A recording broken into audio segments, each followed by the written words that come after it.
Arise now, ye tarnished, ye dead who yet live. The call of long-lost grace speaks to us all.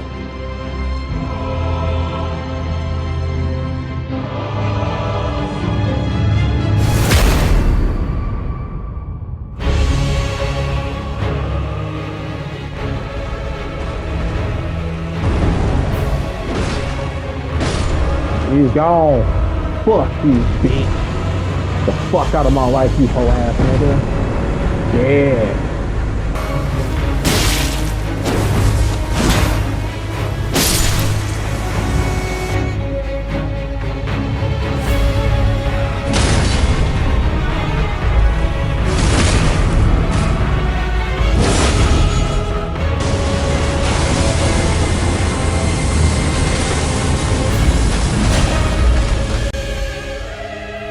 O Erd Tree, you shall burn, burn for the sake of the new Lord.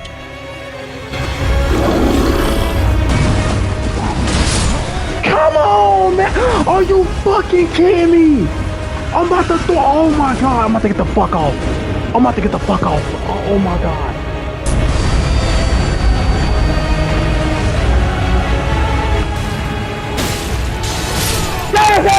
Fuck you, Margaret! Fuck you, Margaret! You a bitch! You a bitch ass nigga!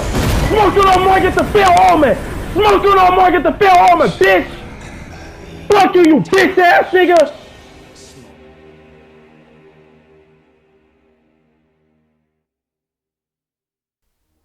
How do I even start this review? How do I even begin to describe what is quite possibly the greatest game to be released in the last decade? There are a ton of options for doing so, much like Elden Ring's gameplay, and none of them can truly do this game justice. But I feel the best I can do is to describe the impact this game had on release. Although Demon's Souls was the first of its kind, Dark Souls was From Software's breakout hit, popularizing the challenging, branching, linear world action RPG genre that would eventually be dubbed Soulsborne games. The first Dark Souls would become divisive among the gaming community, with its indirect storytelling and difficulty being points of contention. It shook the feathers, rattled the cage a bit, challenged the traditional principles of gaming to create a new, unique, and compelling experience. And over the years, FromSoft has tweaked and refined this formula throughout its titles. They've all mostly stuck to the same core principles: ambiguous narrative, beautiful and creative scenery, and challenging difficulty. As time went on, more and more people began to see that Dark Souls, and even Demon's Souls, was ahead of its time, and Dark Souls is regarded as a masterpiece by many. The bonfire that Dark Souls started within the gaming community was relit exponentially by Elden Ring. From Software's reputation and goodwill was built up enough to touch a mainstream audience by the time of Sekiro's release, and it was able to win Game of the Year. With all this momentum, FromSoft was riding deservedly high, and Elden Ring's announcement sent expectations among the fanbase through the roof. But no one, not even the keenest of prophets and fortune tellers, could have foreseen just how profound of an impact Elden Ring would have on release. It absolutely swept the internet, as it not only appealed to OG Souls fans by sticking to its established DNA, but it also attracted and welcomed a slew of new fans and detractors. This game absolutely disintegrated its own expectations to such a crisp that it caused a huge chain reaction of events. The easy mode arguments came back. Devs from other companies were dissing on the UI, jealously and hypocritically, I might add. A horde of terrible reviews came out from people who had no idea what they were talking about, and fans drowned them out with logic, laughter, and embarrassment. Elden Ring's quantity and quality is so bonkers that it created a tsunami of conversation, reached rave reviews, and it even got runner-up for Game of the Year, only losing out at the last possible second to My Reformed Orthodox Rabbi Bill Clinton. But don't let that second place fool you, because this game definitely packs up. Okay. It didn't win second place. It got Game of the Year. Elden Ring was number 1, 2022. Let me have my jokes, damn it. But yeah, the Bill Clinton meme went viral, and it made Matan Evans' career. I'm not condoning spectators walking on stages, by the way. Don't do that. The scale of this game and its impact are astronomical, and I was feeling it even before I played the game, and the energy is still going. I never experienced an aura surrounding a title like this.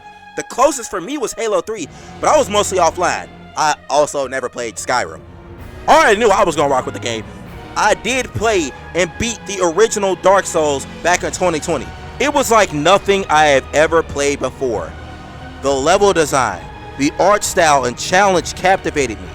Elden Ring did that for me on a much bigger scale, and that's why I am excited to review it. I shunned myself for being 9 years late on Dark Souls, and I feel the same about being 2 years late on finishing Elden Ring. But I came into this game knowing I was going to enjoy and complete the challenge. I had high expectations for the content, anticipation for the challenge and exploration, and I had 2 primary targets. This is going to be a 2-part review. In this video, I'm going to discuss the melee combat, exploration, traversal, UI and UX, graphics, art style, music, customization, progression, tutorial area, challenge, and bosses. I'll discuss other builds, tools, and weapons I didn't use in my first playthrough, like sorcery, Ashes of War summons, and the Caestus, story, lore, characters, multiplayer, criticisms, and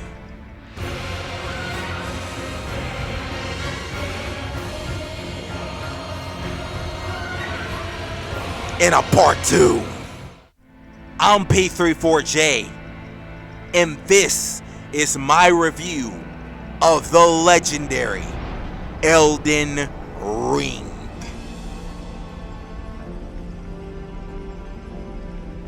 We're gonna start off with the character creation, followed by the beginning of the game. But first, let me just say that this is one of the cleanest title screens and main menus I have ever witnessed in my entire life. It's a simple black background with the Elden Ring logo and insignia. Then you got the options for starting the game and the settings at the bottom. It's simple but clean. Hey, Call of Duty. What y'all do? Activision. What y'all doing over there? I need some answers, bruh, cause this main menu gives out major PlayStation 1 and 2 vibes.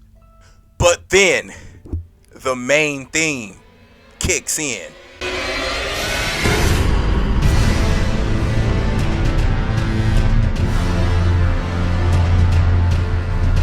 The first time I heard this back in 2022, I remember thinking, hey, this shit hard as fuck. Dark Souls had me thinking the Elden Ring was gonna come in with something more somber. Nah, that bitch came in thumping.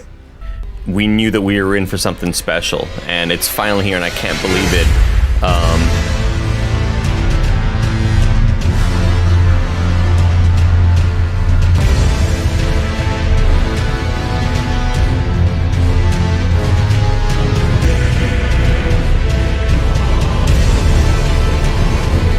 Are you kidding me right now? The music playing there was my first boss fight, and I got the shit kicked out of me. Immortal first impression for a game. Elden lets you start from various classes that serve to guide your playstyle for the beginning of the game, based on what's comfortable to you. What's comfortable for me? Uncomfortability, which is why I chose Wretch. I wanted to start out bare bones so I could get the fullest experience, and every earned or discovered item would mean that much more to me. Character creators these days are getting very detailed, as if they're catching up to the old WWE games. Elden Ring is one of those games, as there are a ton of options here for your character size, body type, gender, hair, etc. And you can even hand tweak body features. I think you can't make your character absurdly large or small, as that would tinker with the hitbox registration and break the game. I personally don't get bogged down into these details as I create characters in games these days, as I just want to get to the game, but I still love to see the existence of these features. And what's that? The name section is actually labeled. You see that, Dark Souls 1? DS1 had one of the worst user interface factors I have ever dealt with in a video game, as when you created your character, there was no label for the name box. It was just blank. So I finished creating my character, wondering how to get to the game, where to go next, how to get out of that damn menu. And my ADHD attention span didn't help either. I was stuck in the character creation screen for about 15 minutes because of this one minute detail got neglected. And I wasn't the only one that fell for this bullshit. My older brother, shout out JB Spirit, he was stuck in the character creation for about like 5 minutes. We can't be the only ones. Maybe I'm tripping. Just let me know if I'm a dumbass in the comments below. You're not supposed to beat the first boss. The intro is just meant to set the tone of the world and to give you an idea of what you'll be up against for the rest of the game. Unfortunately, it's all downhill from here. So I made it through that tutorial section, which is very bland, and I get to that guy with the mask, and I accidentally attacked him once. Oh. Do you even comprehend the gravity of this choice? Very well. As you can see, I clearly only attacked him one time. Complete accident. And then he kills me. And I respawn by him, and he kills me. And then I respawn, and he kills me. And I'm like, how is this fun? How is this fun? And I understand this game's supposed to have a lock-on system, but what my guy decides to do is to just start swinging wildly. I try to center the camera on the enemy, and he keeps swinging wildly. I turn the camera to the left, and I'm swinging wildly. I turn the camera to the right, and I'm swinging wildly. I turn the camera 360 degrees, and I'm swinging wildly. I turn to my niggas for advice on getting hoes, and I'm still swinging wildly. And I was pressing buttons the whole time, trying desperately to escape. So then I managed to run past him, and I run into this Minotaur-looking guy on a horse, and then he kills me. This game is nowhere near a 10 out of 10, not even in its wildest dreams.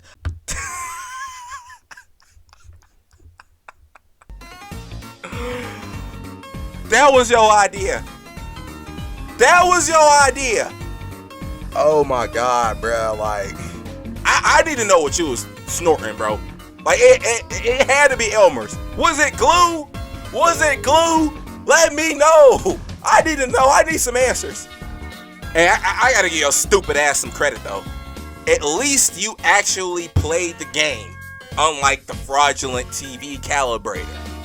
I'll be for about like 2 minutes. Let's rewind back a little bit, because that tutorial was actually pretty detailed. It teaches you all the action mechanics in the game, putting them right in front of you.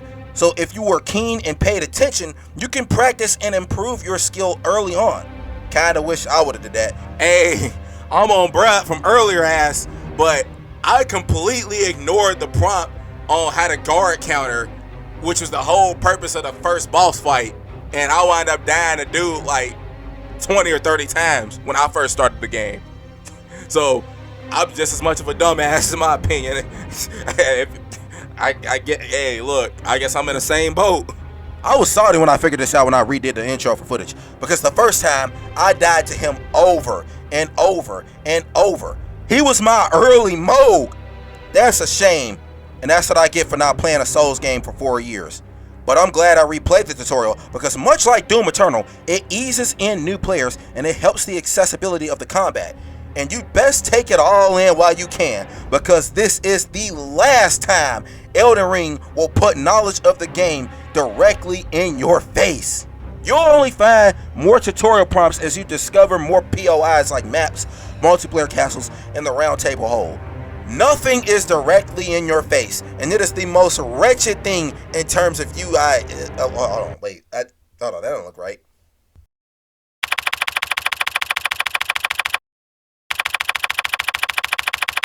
There we go.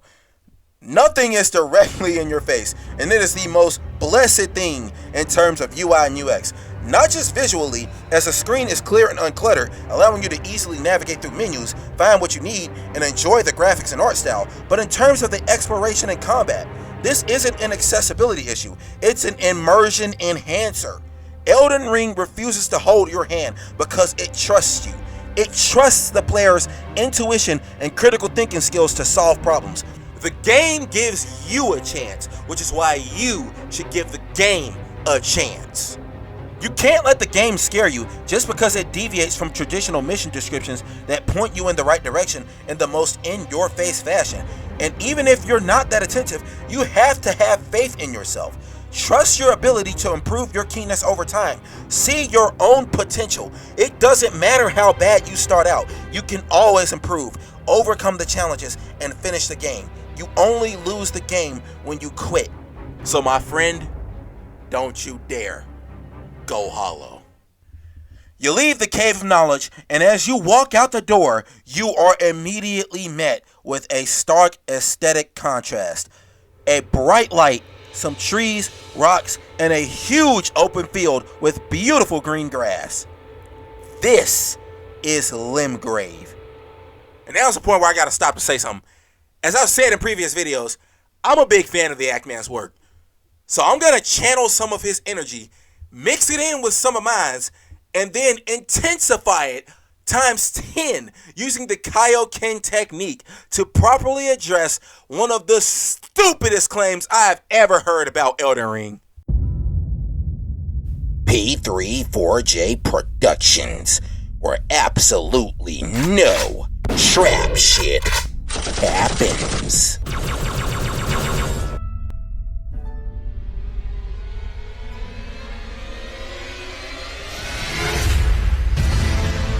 The graphics are dog shit. The graphics are dog shit. The graphics are dog shit. The graphics are dog shit. The graphics are dog shit. The graphics are dog shit. Shitty graphics. Shitty graphics.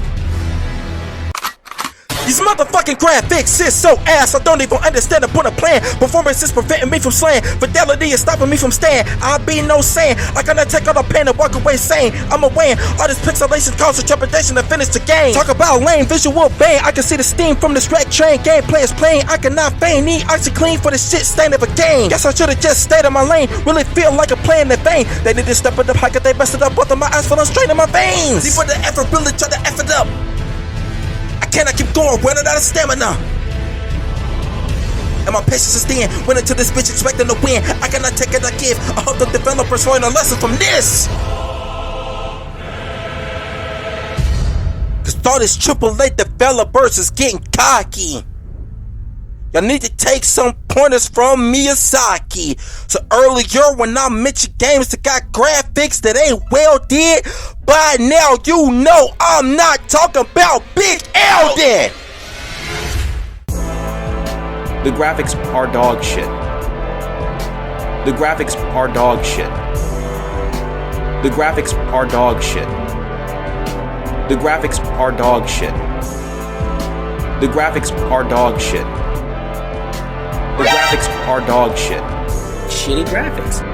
Shitty graphics. I am thoroughly tickled. Yeah, bro, you was painted. You are painted.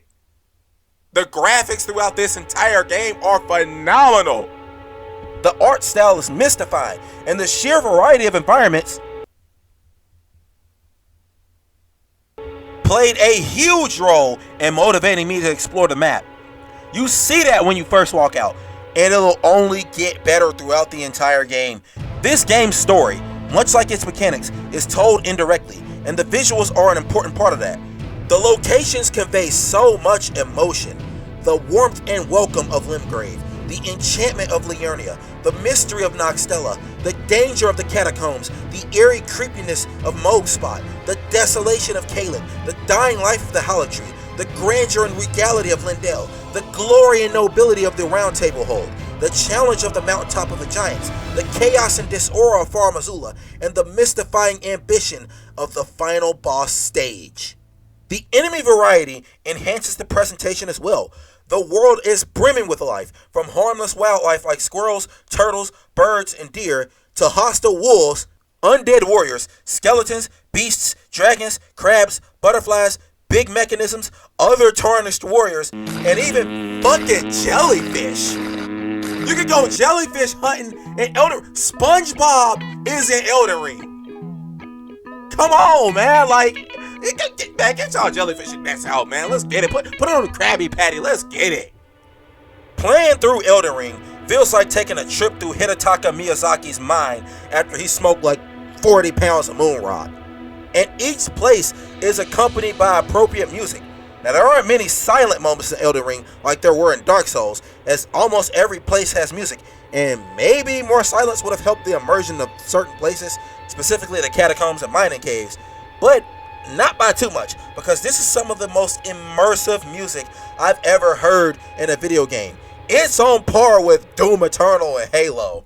They even got these snowman looking dudes playing horns and flutes that match the tone of the Lindale Royal Capital. What? We gotta fight enemies with musical talent? Hey, I ain't gonna lie, them my boys.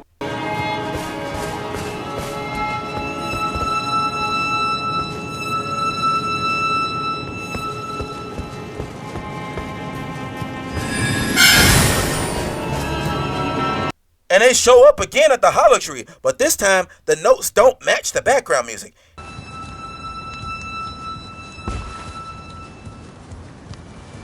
Is this the wrong musical cue for this area? Because that note not matching the background music at all. And it still fits the atmosphere, as the Hollow Tree is like the polar opposite of Lindale. It's a place of death. It ain't supposed to feel glorious or royal. It's supposed to feel uncomfortable. And the mismatching notes add to that atmosphere. Don't even get me started with the boss themes. All these shits bang! I'm mostly traumatized by the Tree Sentinel, Crucible Knight, and Godskin Apostle themes. I had to fight these fuckers so many times, it gives me PTSD. You can troll me just by playing one of these themes. If you see me walking down the street, I will damn near have an exorcism right then and there. Mohg's theme song is just as creepy as he and his palace are. Millennia's first stage theme is fitting for a powerful dying warrior, but her second stage theme lets us know just how powerful she truly is as she unleashes. Radagon's final battle rendition of the main theme song is epic. It is a true final boss theme. The Elden Beast theme song brought me to literal tears, and it will stick with me for years to come. The use of the Elden Ring harps in this theme and Melina's sacrifice scene grabs my strings. Not all the songs stick to my memory, but they all serve their purpose. Even the departures of Ranni the Witch and Melina had an emotional impact on me, just off presentation. The fact that I have minimal knowledge of what's going on plot-wise and the game still grabs me emotionally is bonkers. I know the whole plot to trash-ass Modern Warfare 3, and it is nonsensical. That story was so bad that I had to play Elden Ring just to wash the taste of shit out of my mouth. Link to that review in the description. But the point is, not every game has to have a direct story to be a good story, and Elden Ring's presentation doesn't just make up for the lack of a direct story, it eliminates the need for a direct story so the player can just take in the atmosphere and enjoy the game. Now, whether or not the story is actually good, I'm looking to answer that question for myself very soon, and it'll be in part 2 of the review. But Elden Ring, even more so than Doom Eternal and Remnant 2, is designed in such a way that if I don't like the story, it won't even leave a scratch on my impressions of the game. Now let's get to the most intimidating part of the game. The challenge. I ain't gonna hold you.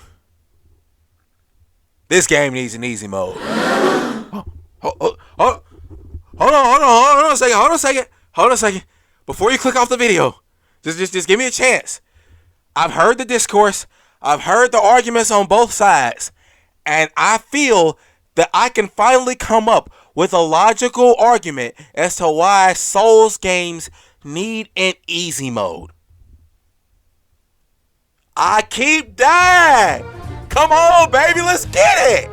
Man, come on, make it make sense. So you saying Souls games don't need easy mode, right? Then why I can't stay alive? Why I can't stay alive? Come on, man. Think about it. Come on, man. Let's get it, baby. Like, it ain't as accessible. Come on. What? You expect me to take responsibility for my own actions? What is this, like the 1980s? No, come on, man. It can't be me. It gotta be the game. Elden Ring needs an easy mode. No, it doesn't. Get good. Enemy fighters coming at you, Fox. Here they come. These guys just keep coming. They're everywhere. Hold them. They're trying to get through. Move it, Fox. He's right behind you. Fire! Okay. I'm playing. Don't kill me. I'm just playing. I'm playing. Calm down. Everybody calm down. Whew. Jokes aside, this game doesn't need an easy mode. In fact, Souls games need to not have an easy mode. And it's because on one hand, this game has so many tools to make the game easier for yourself.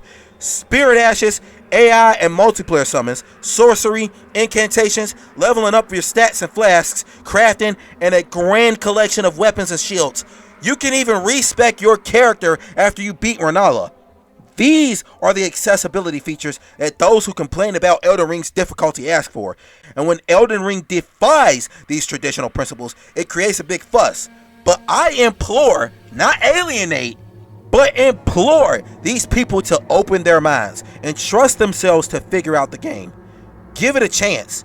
Yes, it can be grindy, but personally, Elden Ring's visual storytelling, challenging combat, and rewarding progression system made me enjoy that grind. I farmed for 3 hours just to hold Godric's sword, just to later figure out that there were much better weapons, including the most basic greatsword in the game, the Lordsorn greatsword. Even though I found out the grafted blade was buns, I don't feel like I wasted 3 hours of my life farming the same enemies, not just because the destination was temporarily satisfying, but because the journey was satisfying. Elden Ring made me enjoy killing the same enemies over and over again for 3 whole hours. This loop was one of my top fears for the game, even after experiencing the same with DS1, and I wound up enjoying it. The game would have been almost impossibly difficult for me if I didn't grind to level up my character and respec to hold the Dark Moon Greatsword. But then there's the other hand. For the Souls faithful, and for those who love challenging games, the difficulty is what pulls us in. Difficulty is a huge part of the Soulsborne identity, and it is the challenge that I relish. I have never used a Spirit Ash, and I actively avoided using sorcery, incantations, and summons for the majority of the game.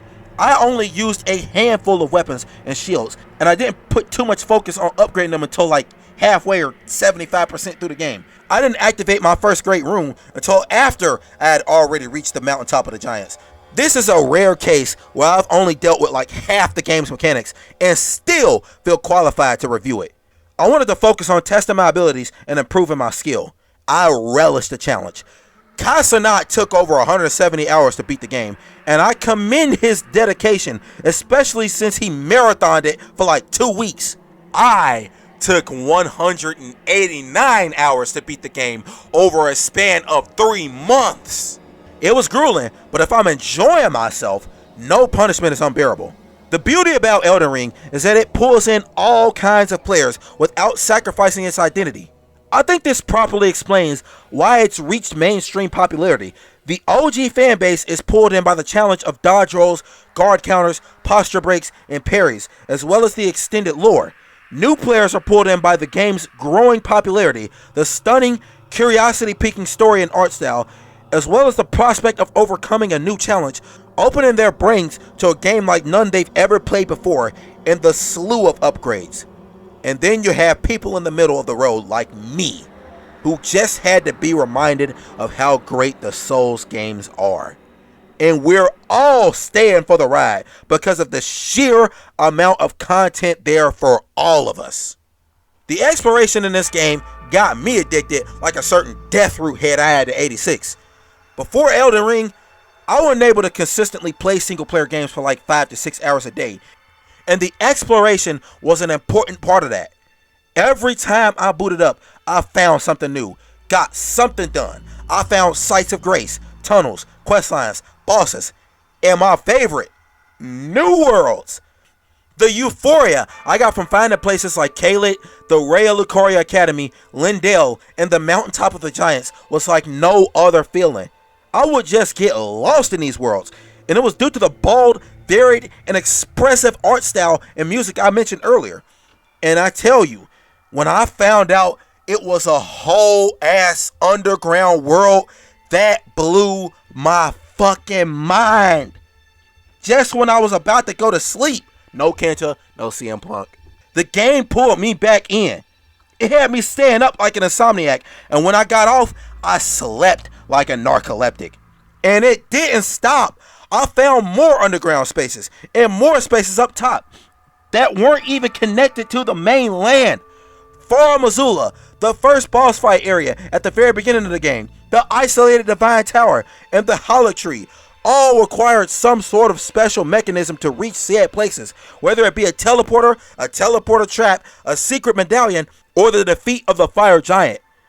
This game is open world and still somehow exceeded my expectations of its vastness. The map is so damn big, and the majority of it is physically accessible. If you see a structure or a piece of land from a distance, chances are you can go there. Speaking of the map, this ties into Elden Ring's UI and UX, because this is probably the best map system I have ever dealt with in a video game, because it follows the same principles as the rest of the game. It trusts the player to figure things out. There is no legend for this map, just minimal explanations on how to navigate through it, like moving the cursor, setting markers, zooming in, and switching between above ground and underground.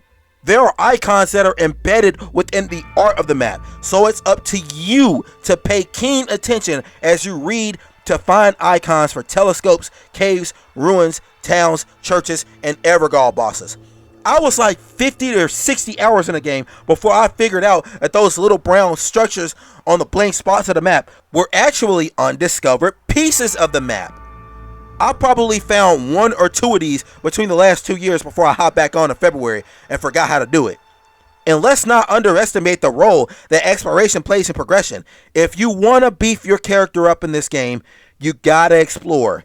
There's a whole host of crafting items, weapons, upgrade materials, armor, sacred tears, golden seeds, and even runes and rune arcs you can find throughout this massive world.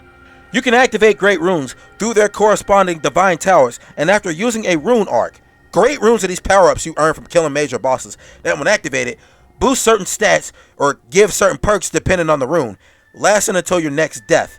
Hell, those big-ass turtles you see walking out in the open, those are mausoleums, and you can enter inside of them to duplicate the remembrances you get from certain bosses. Come on, bruh. You can go inside the turtles?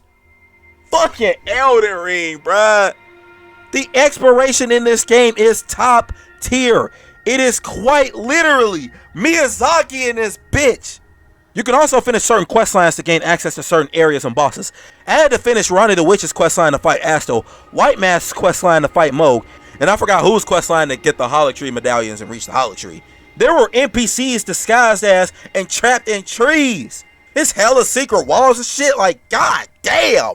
Them tower puzzles racked my brain so hard, I just started looking up shit on the internet at that point, because it was getting ridiculous. I started using the internet to solve so many quests that I almost missed the fact that the game gives you hints via written notes you collect throughout the entire game.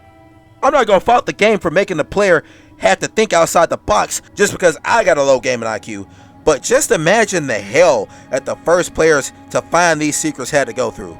Either they were Einstein levels of genius, or they was just randomly doing shit for no reason, hitting every goddamn wall in the game just to test to see if that bitch will open.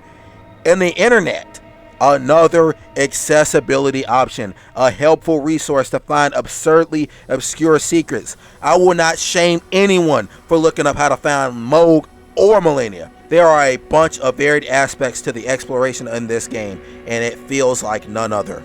Elden Ring has plenty of traversal methods to help you with the exploration. The jump mechanic is relatively new to the Souls games, and it works wonders for Elden Ring. It makes the open world that much more immersive and accessible. Wouldn't the game feel a bit restrictive without the jump mechanic? You got teleporters, teleporter traps, a tool to teleport you to Moog's crib, and then there's Torrent, the spectral steed. It's a big open world, so we had to have some sort of a vehicle. And we got knights and swords, so why not a horse? And there are these convenient wind lifts that let Torrent jump high up in the air to travel up cliffs and buildings, and they prevent horseback fall damage on the way back. One thing I noticed, you know how elevators are usually used throughout games to disguise map bloating? Well, some of the lifts in this game are transparent, and you can see where you're going the whole time. And that is technically impressive for me, especially for a game that looks this great at only 50 gigs. More gigs coming, but you get the gist. Add to this that there are a boatload of fast travel points, and that Stakes of America allow you to respawn near bosses, and you can see that traveling in Elden Ring is very convenient as to not interrupt the gameplay, but you'll still be tempted to walk and ride around just to look at the breathtaking landscapes. I talked a little about progression, as it plays a major role in this game's accessibility and the appeal to new players. As stated earlier, this game has a slew of progression options to buff your character, make the game easier, and add some variety to the game. Progression in this game is tied to combat and exploration, as fighting and snooping around are how you get the necessary upgrades for your journey. Let's talk about the main currency, souls. I mean blood echoes. I mean runes. Yeah. There we go. That's the right one. Everybody knows how this works, as it's been one of the main points of contention for Souls games. You earn runes by exploration and killing enemies. If you die once, you have the chance to go back where you died to recover your runes. You die twice, and your runes are gone permanently. This risk-reward system adds so much importance behind every decision. Do you take the risk of progressing further through a place to find a site of lost grace, or do you respawn at a previous site so you can safely upgrade at the cost of having to retread through all the enemies you just passed up or killed? The pressure really kicks in when you're right under the amount of runes needed to level up your character, because now you have to dip your toes into the fire. But if you mess up, then you're getting cut off right at the finish line, forced to start over. This happened to me multiple times, especially early on in my playthrough. I'd impatiently try to rush past some enemies only to get gangbanged twice in a row. Sometimes my dumb ass would just walk off the map on some Pac-Man World and Doom shit. Or rather on some P3-4J shit. It gotta be me at this point. This game is punishing, soul crushing, or better yet, souls crushing. Which is why it was so rewarding for me to persevere and finish this challenge. If Dark Souls couldn't stop me, Elden Ring can't stop me, and neither can any of the other Souls games. I'm looking at you, Bloodborne and Sekiro. That's why I pushed and continue to improve my combat skills while simultaneously upgrading my stats and equipment as needed. Runes are the only way to level up your stats, besides like certain talismans and great runes with certain perks. And there are plenty of options for you to upgrade your character depending on your build. Vigor and endurance are universally important because you're gonna need health and stamina respectively. Endurance also increases the amount of equipment you can hold without slowing your movement down. If you carry too much, you won't be able to sprint or roll, or you'll be fat rolling and sprinting slowly. Strength and dexterity are good for melee builds. Mind and intelligence are good for sorcery builds, and arcane and faith are good for other specific weapons. Arcane also boosts your item discovery. As mentioned earlier, you can respec your stats and edit your appearance mid-playthrough after beating Renala. So if it's a good weapon you want to try out, but your stats aren't optimized for it, you can use a larval tier to tweak your stats for that specific weapon. Larval tiers are limited, so you can't just spam them willy-nilly. Conserving them is just as an important decision as conserving runes. Only use them as a last resort. As mentioned earlier, you find most of the loot through exploration, but fodder enemies occasionally drop items on death. Killing these porcupine-looking things can replenish your health and magic flasks, drop smithing stones, and sometimes even spells and ashes of war. Killing major bosses give you remembrances, which you can use for runes, or give to the finger reader at the round table hold to gain armor and weapons from the corresponding boss. As mentioned earlier, they can also be duplicated at mausoleums. Smithing stones can be taken to a blacksmith to upgrade armaments. Somber smithing stones can be used to upgrade rare armaments from special quest lines and bosses. And grave and ghost glove warts can be used to upgrade spirit ashes. Again, I haven't even tinkered with spirit ashes. You can also buy materials from merchants that span throughout the entire world, and you can buy spells and incantations from certain NPCs. Bell bearings can be found through ground loot or obtained after killing certain bosses and merchants. Looking at you, Act-Man. We ain't forget. We ain't never gonna forget.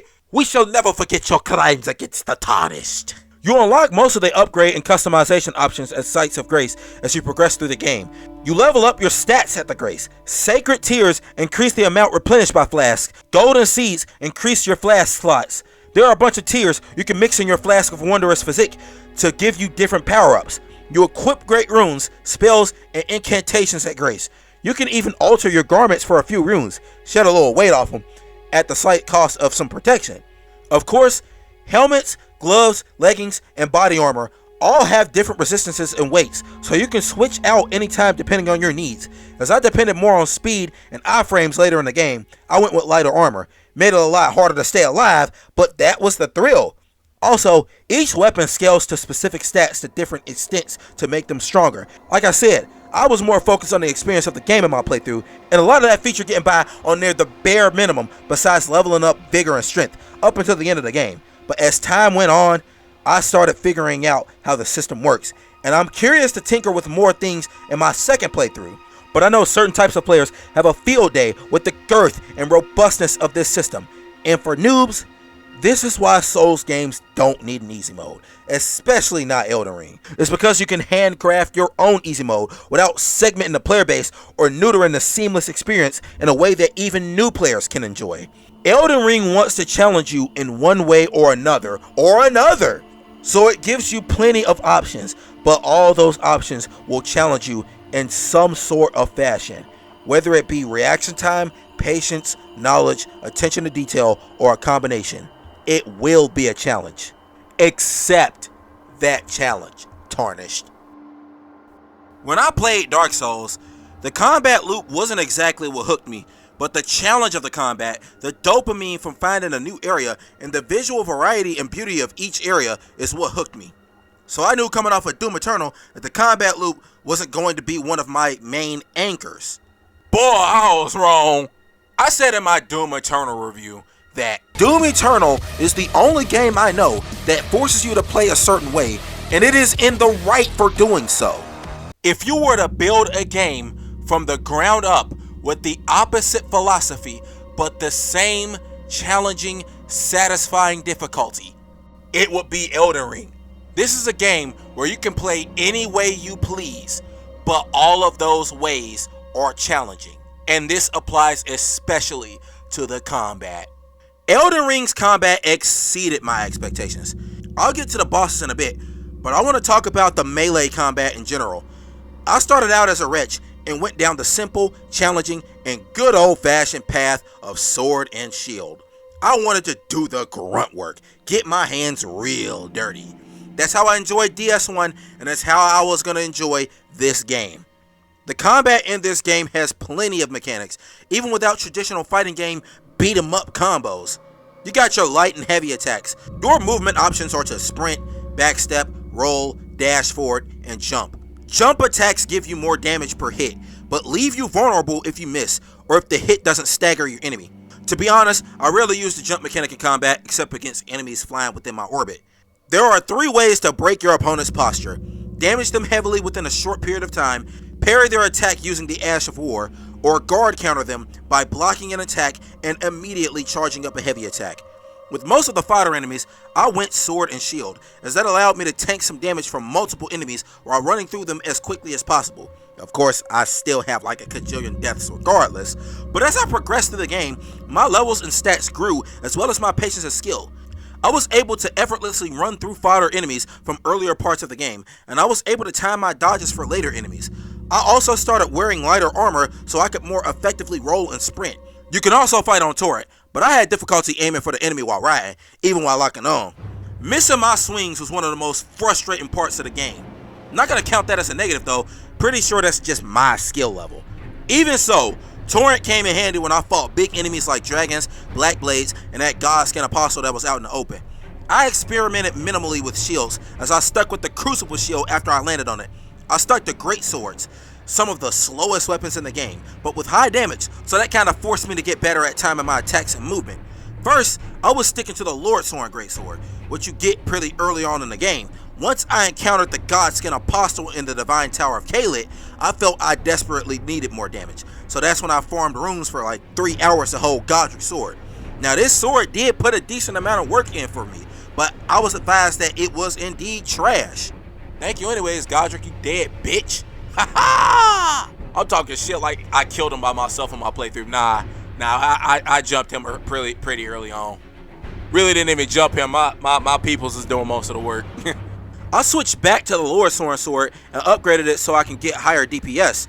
But then someone on my stream noticed I didn't have the optimal stats for it while I was fighting the Crucible duo.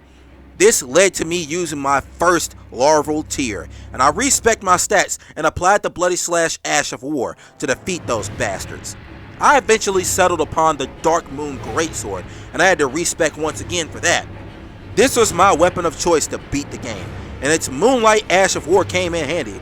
The charged heavy was similar to Bloody Slash, without the health drawback. This sword did so much damage that I was able to consistently posture break and crit bosses throughout the rest of the game. The combat on here was nuanced, easy to pick up, hard to master, and encouraged exploration of options. Quite possibly my favorite part of the game besides the exploration and finding new worlds were the boss battles. I fought dozens of them, and they were all different for the most part.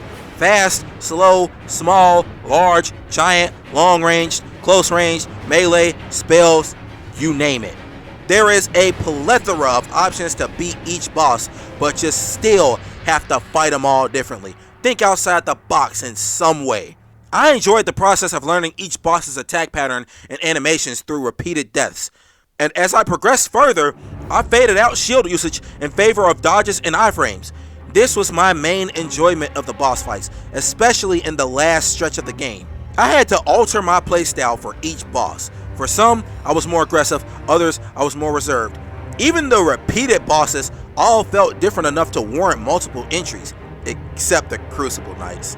Yeah, there are multiple tree sentinels, but the first one is normal, then you gotta fight 2 of them back to back, or at the same time if you built like that. Then you gotta fight one that breathes fire. The last one seems like a normal tree sentinel, like the very first one you fought. Guess what? You ain't even gotta fight him, just run past him to get to the beast clergyman. Repetition wasn't even a problem with the Godskin fights. First, I fought a Godskin Apostle in the Divine Tower of Caelid, which was an extremely gruesome and entertaining fight, by the way. Then I fought one out in the open using Torrent. Next, I had to fight a fat one called the Godskin Noble. Then there's a dungeon in the mountaintop of the Giants where you have to fight an Apostle and a Noble back to back. And finally, there's that damn Godskin duo. You get the picture I'm painting? There's something significantly different about most of the copy boss fights, and the ones that weren't that different, I was strong enough to just run through them by the time I got to them. For a game to have this many repeated bosses without it being an issue is insane. And there is still a murderous row of different bosses to fight, both main and side. I enjoyed the challenge of almost each boss fight. The first Godskin, the Crucible duo, Margit, the Black Blade by the Beast Clergyman NPC, and in front of the Grand Lift, and some of the Tree Sentinels all forced me to buff up and come back later. Oh my god, that Crucible duo was insane. I could not effectively separate them for my life. They repeatedly kept murking me, and their second stages weren't making anything better. It was hard for me to use the dodging and pattern reading skills I had learned when they kept sticking to each other cohesively, adhesively, like super glue nutsacks. And then I had to face the Godskin twins. The PTSD was real. This was some straight up Smo and Ornstein shit. You two hoes caused me enough trouble back in the day, and y'all are still trolling me from the grave 4 years later. Look at what y'all influenced. Look at what y'all did. The journey to get to the bosses added to the pressure of having to beat them, especially those damn heroes' graves with the rollerblade chariots. When I think of the hell I had to endure to progress through the Howling Tree, it reinforced that I earned my victory, and there was nothing more cathartic, more satisfying, more euphoric, more rewarding than beating a boss in this game. This applies specifically to the major bosses in this game.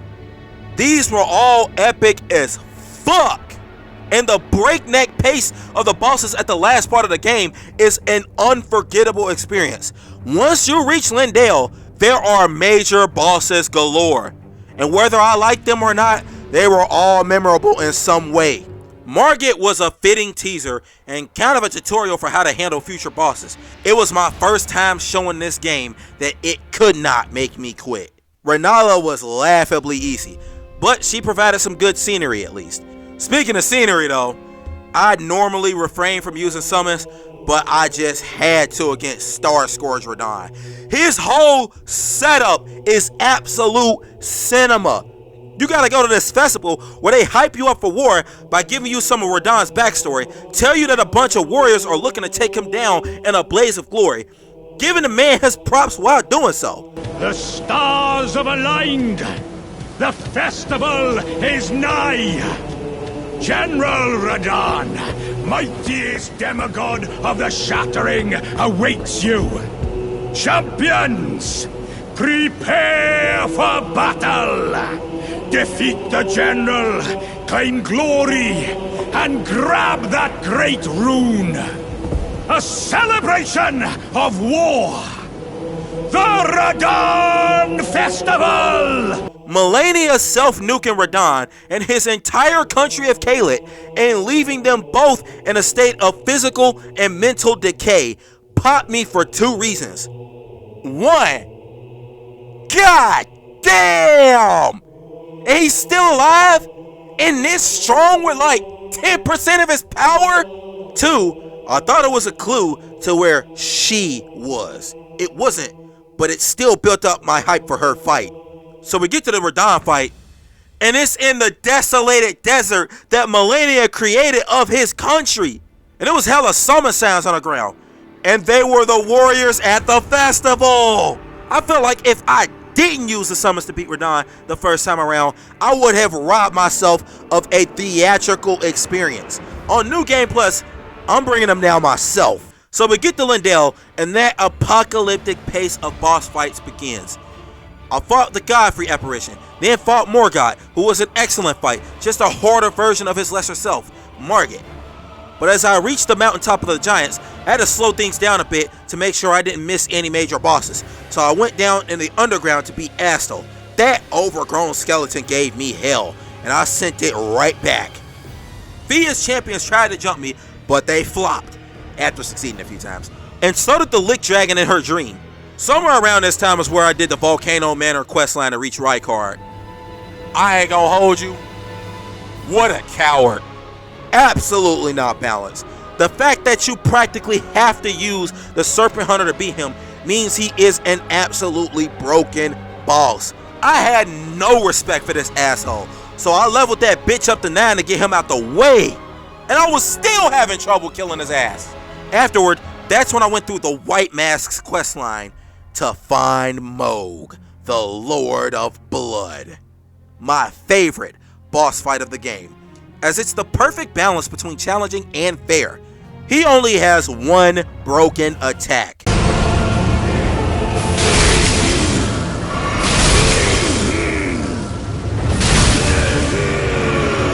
If you play right for the rest of the fight, those 3 flasks shouldn't matter. Everything else is dodgeable if you practice enough. This was the most epic boss fight I had had since the Icon of Sin, and I had to spend like 5 hours on him. About the same time for both. Let's go! Let's fucking go!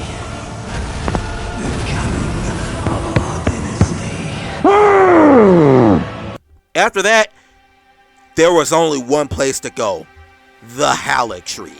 That wizard town with the invisible assassins was annoying, but once I found the item needed to reveal them, I was able to get past it. I made my way through that magical tree sentinel, and then I found her. Primary target number 1, Melania, Blade of Mechala. God, I wish I didn't accidentally mute my reaction to finding her. But you can see that I'm excited for this fight. The legend of her difficulty is renowned across the internet, even by those who haven't finished the game. A tarnished warrior mastered her fight and went around beating her for others as a summon and etched their name into the community folklore. The warrior known as Let Me Solo Her. That level of challenge allured me. Malenia is an optional boss, but in my book, if I beat Elden Ring without beating her, then I didn't beat Elden Ring. I had no doubt that I could defeat her, no matter how much time it took. And time it took! 10 hours. And it was because after I had adjusted to her rapid melee attacks, I was not able to fully master her most devastating attack, the Waterfowl Dance. It's honestly unbalanced, and even when I made it to her second stage, past her Scarlet Rot Bomb, she was some of these Scarlet Rot dummies that were hard to dodge without running a far distance. Moog forced me to perfect his fight, as one mistake could get me killed, and I'd often stumble against attacks I already learned to consistently dodge. Add that to Malenia's fight with 2 broken ass techniques and multiple attacks that could one-shot my full health, and that's why it took me twice the time. I took longer to beat Malenia than I did to beat the entirety of Pac-Man World Repack or Call of Duty Modern Warfare 3's campaign.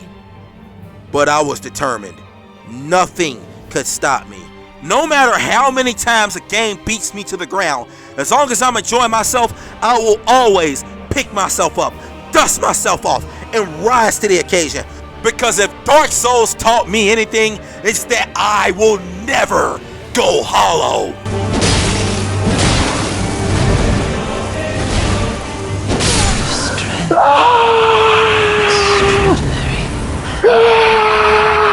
The mark. I told you! I told you!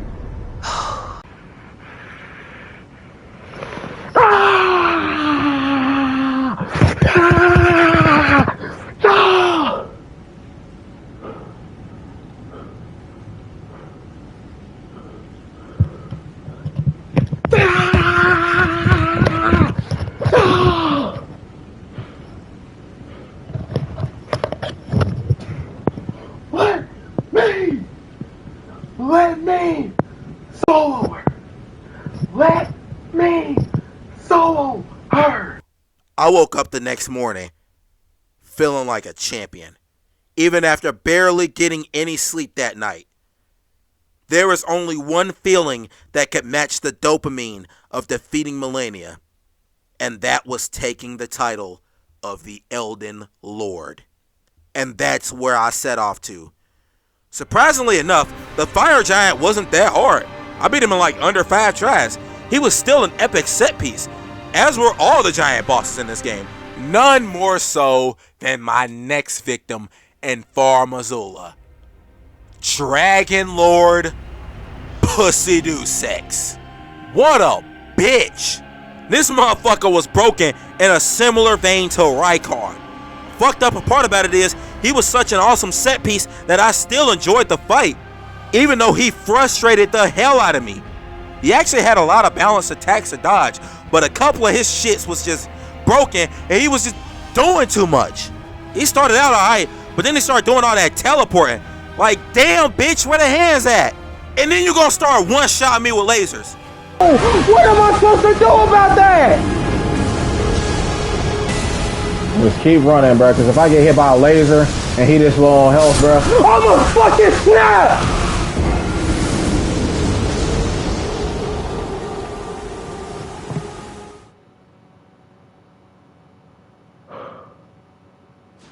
Boy, I was glad to rid the lands between of this nuisance.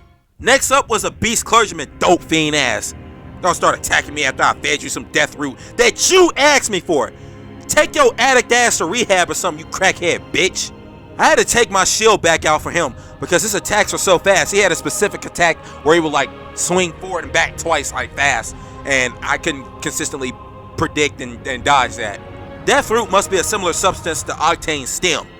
The drop in difficulty was immediately noticeable for his first stage after I started using a shield. Yup, after an hour and a half, bro, I immediately reached his second stage after taking out the shield, Nigga, I'm damn near playing this fight on easy mode.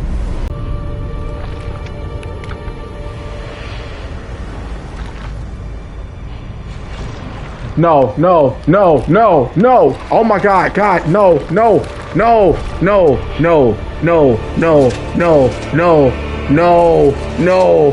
Fuck, fuck, fuck, fuck, no, fuck. Ain't no, what the fuck? God damn it, Black Blade, Malekith, bro, fuck. And he chipped off a piece of my health bar. It's inaccessible. What is it? Oh my God. Oh my God. Oh my God. Damn it. Fuck. I didn't know. I was warned about this roadblock ahead of time, but I didn't know it was big. It should be not like this, bro. Come on, man.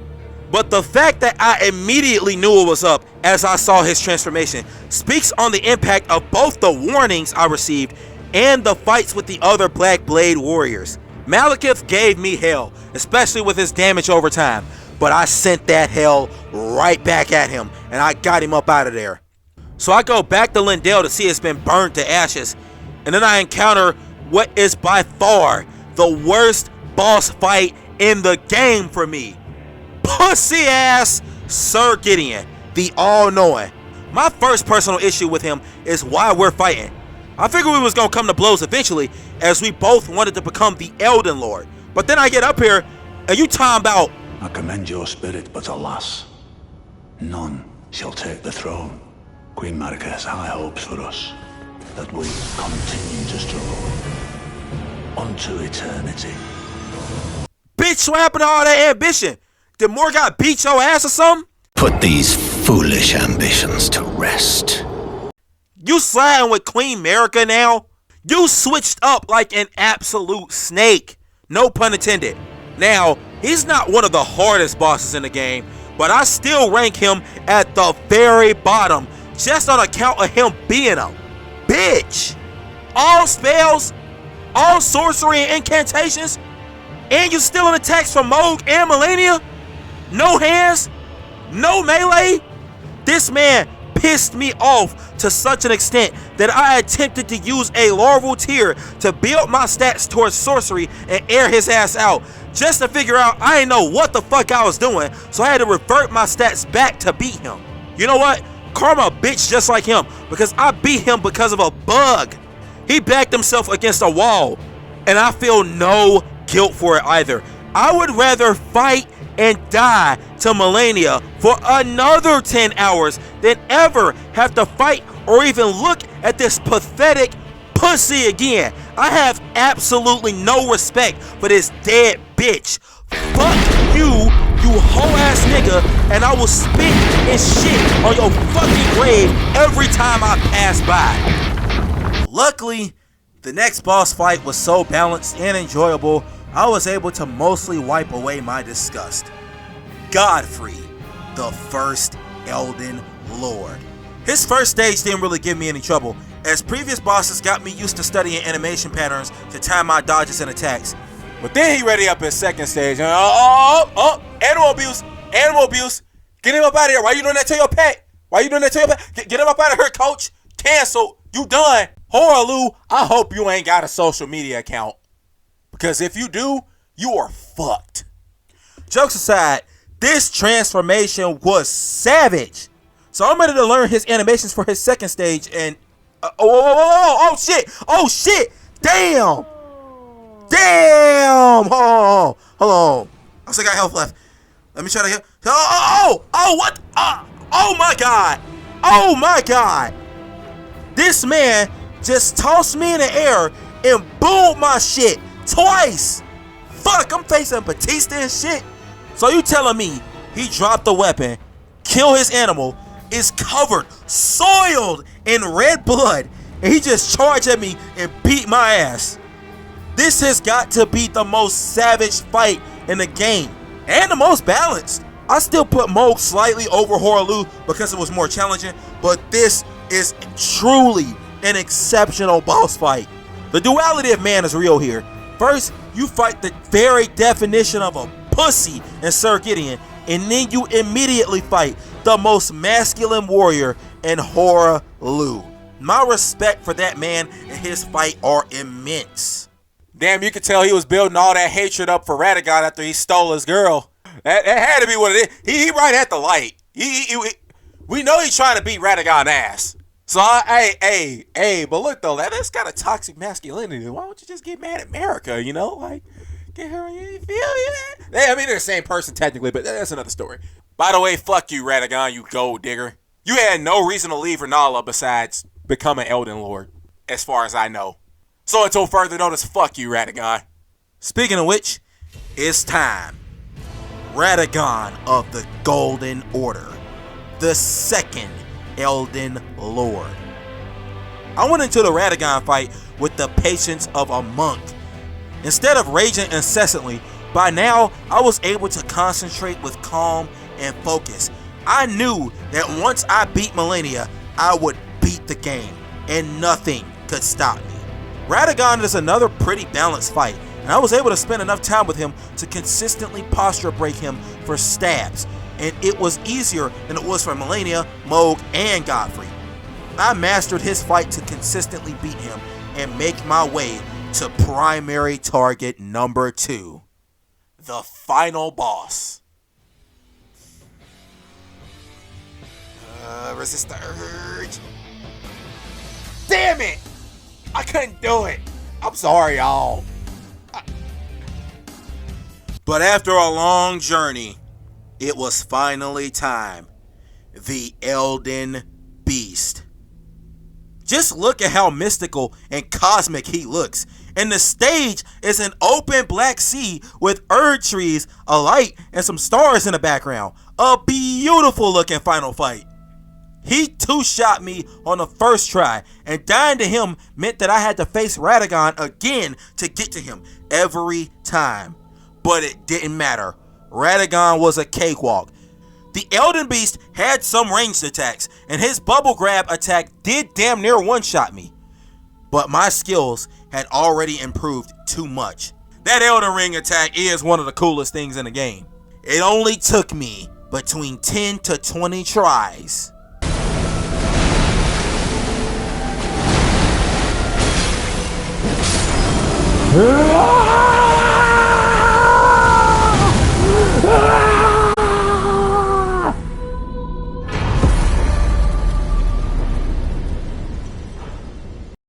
To claim the title of Elden Lord. Apparently, the Elden Beast, along with General Radahn and Malenia, were all nerfed in post-release patches, but I still feel satisfied with my challenge, because not only did it feel mostly balanced, but I know I would have beat the game regardless. I made it this far, and I'd be goddamned if I let some overgrown condom with lights and feathers stop me from becoming Elden Lord.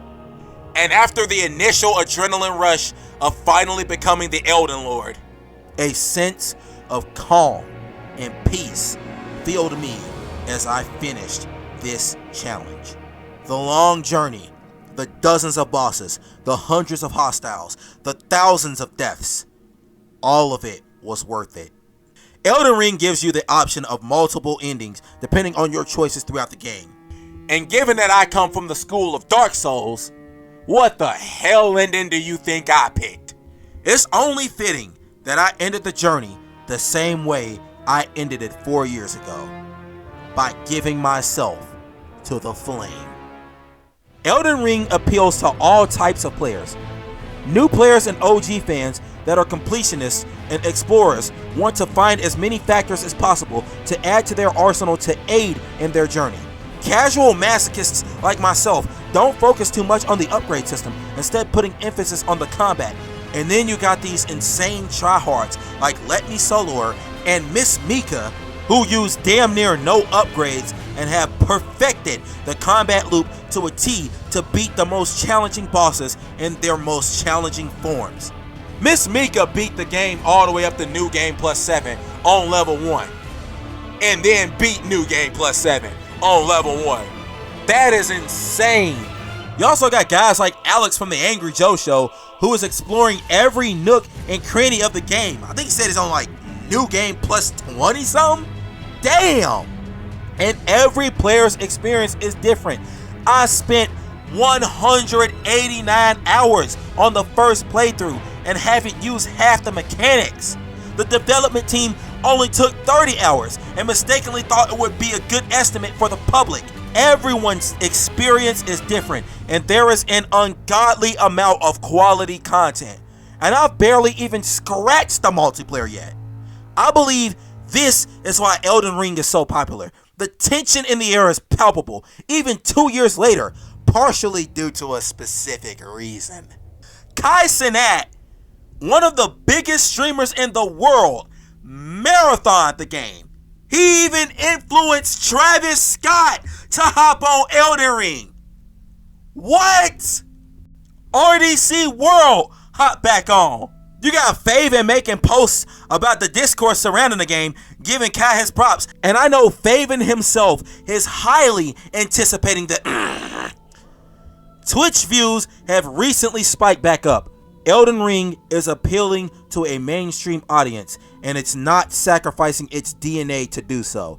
It has lots of sorcery, incantations, spirit ashes, and upgrades to make the game more accessible to new players, but it still doesn't put all the answers in the player's face. You decide your journey and destination in this game. Every aspect of the game, the combat, the story and its progression, character progression and build, the map, the UI, the quest lines, the game trusts you to put the pieces together. It's not going to pussyfoot around. It's not going to sugarcoat anything. It's not going to hold your hand every step of the way. And it is most certainly not going to put it in a bottle and breastfeed it to you. I am thoroughly tickled by anyone who dismisses this game as trash or complete garbage or poorly designed just because it defies traditional gameplay principles. Because Elden Ring heavily reinforces that a game that's not made for everyone is a game that should be made, in my opinion. But ironically, Elden Ring is made for everyone, as long as you're willing to thrive outside of your comfort zone and challenge yourself in every aspect. I know a lot of what I said here may sound like typical Souls fan drivel, but this is how I truly feel about the game. Life and art imitate each other, and this game reinforced the same lesson that Dark Souls did. Never give up. It didn't matter how long it took for me to beat this game, I beat it, and I don't regret a single minute. I enjoyed all of the chaos. I grinded this game and my YouTube channel during a low point in my life, but I haven't let the struggle stop me from doing what I love. I've let the struggle fuel my hunger for success and happiness. I welcomed it. It was as if this game was a manifestation of the raging storm within me.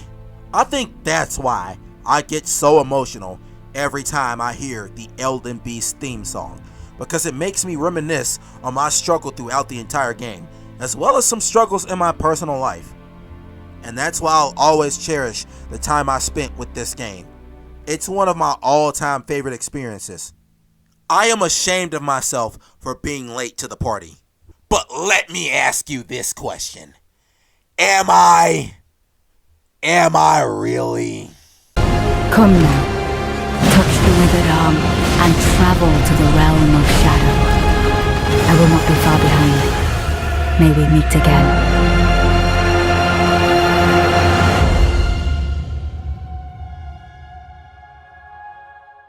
The Elden Ring Part 2 review will be Shadow of the Erd Tree. Oh boy, I know this video was long as hell. Regardless, I want to thank y'all for giving me the time of day. I really enjoyed this game. That review is obviously not coming out until like, maybe August? Maybe beginning, middle of August. This is an experience like none other. I'm glad I played Elden Ring. I'm glad you're watching this video. I don't really expect many views. It doesn't matter in general, but with this game, it really doesn't matter. This is an experience I'm never gonna forget. Like, I cried over a song and I don't even know the story. That's how good this game was. I want to thank y'all for being there for the journey, and I just want to thank you all, especially if you made it through the whole video. Even if you didn't, even if you watched a little bit, I appreciate all the support. if I'm not back on this channel within like 4 weeks or something like that, you'll see me in August. Oh, but I also stream on Twitch, so go follow me on Twitch. I stream semi-consistently. Like when I'm playing a game, I stream semi-consistently, and then I spend like 2 weeks off a stream trying to make a video on it. That's kind of my cycle. Thank you for everything. This is P34J. We are the Elden Lord. Have a good one.